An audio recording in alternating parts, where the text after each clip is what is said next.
గడప దొక్కే పేద వైద్యుని నేనురా. ఎన్నో ఏళ్ల గుర్తింపు లేని ఆరోగ్యదాతనురా. వాళ్ళ రెక్కల బొక్కల నొప్పులకు సూది మందును నేనురా. వాళ్ళ రెక్కల బొక్కల నొప్పులకు సూది మందును నేనురా.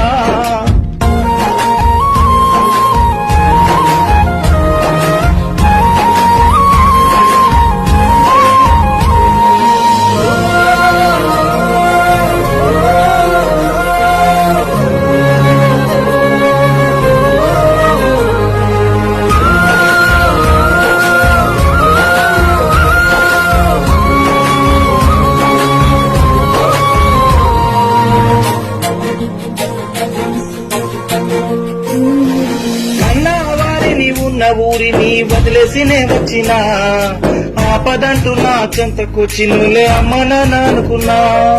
కన్నా వారిని ఉన్న ఊరిని వదిలేసినే వచ్చినా ఆపద